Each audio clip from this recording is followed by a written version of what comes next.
Michael Block from Rhino Trading Partners is joining us now by phone. Jolyn Kent here on set, along with Bob and Sandra. Michael, thanks very much for joining us. What do you make of this most recent proposal? Do you think creditors got what they wanted?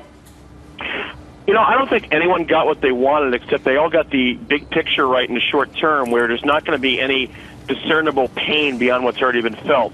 Everyone's making a half-baked, and I use the word half-baked generously. I want to say something else, but I won't on air. You're welcome.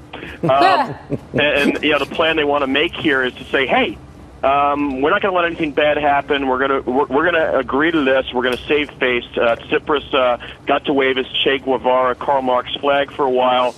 They did the referendum, as Ashley pointed out. It sounded like the people he talked to thought the whole thing was a hoot. But they want to get on with their lives. They want to be able to go to the bank. They want to have a secure society, so off we go. We'll make some promises on VAT reform and pension reform.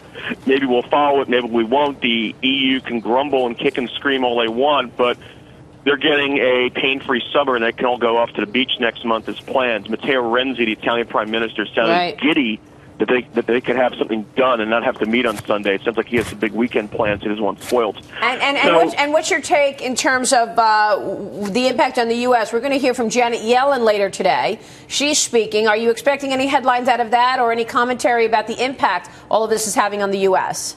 I absolutely do. You know, let's think about the history of the ECB. We were talking earlier about Jean-Claude Trichet, and remember, he was the guy who back in 2011 did the right thing by saying the economy's getting better, I'm going to raise rates. Then a year later, you had Spain and Portugal going into the soup, never mind Greece.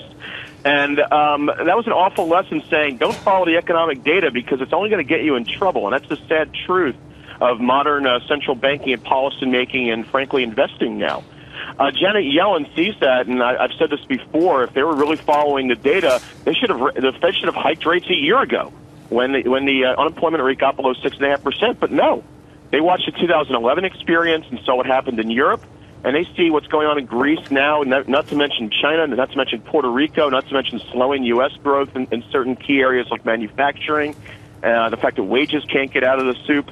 And they say, hey, we're not going to start raising rates. I think today from Janet Yellen and next week in her testimony, we're going to hear about this concern about market volatility and how, the hidden subtext is that keeps them on hold. Yeah, I'm glad you mentioned that because Janet Yellen has her testimony in front of the House on Wednesday the 15th and the Senate on the 16th. That's going to certainly set the tone for markets next week. But we got to talk about China. Jolyn Kent, Chinese stocks recovering today for a second day. Second day gain since 2008, biggest second day gain since 2008. But you're still talking about a market that's down 30% from the all-time high. Yeah, and you're really looking at long-term reforms here by President Xi Jinping that are very questionable when you talk about what needs to happen for this highly retail investor weighted economy in this market. So looking at China overall, this is probably the biggest challenge that President Xi Jinping has faced as he heads out for big bilateral, multilateral meetings this week.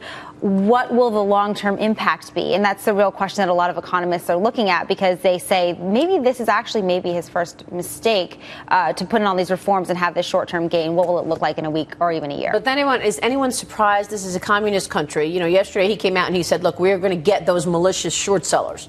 You know, he doesn't want people selling. Yeah, and it's hard to understand if finally these measures, Joe, that they've taken, is that what's working today, if I use that word? Is that why the stock market there is up? Or is it just bouncing back from all the losses and wild week that we've had? Because we saw them take so many drastic measures to try to stem this sell-off. They didn't work. Now we get a rally and everybody says, oh, it's working. The Chinese government's propping up the market. That's a good question because if you look at where Greece is, right, you see a little bit more stabilization there. Maybe that's actually what's helping the Chinese market a little bit. But one of the measures was a $19.4 billion fund for brokerages to buy stocks. And if that doesn't help in the short term, especially on those first couple of days when that was implemented, what will actually work in the long term? So I think the skepticism is very healthy. Michael, what about you? Do you think that was a good thing or a bad thing that the Chinese government came out and said, look, you can't sell into the stock market.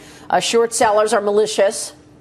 Oh, I think this is all pretty disastrous, but again, they're doing what they need to do. To put it kindly, Z and the regulators and all of us, frankly, are facing this experiential curve here where we're trying to figure out how this market works. Now, in 5 years, I think Chinese stocks are going to be a lot higher than they are now.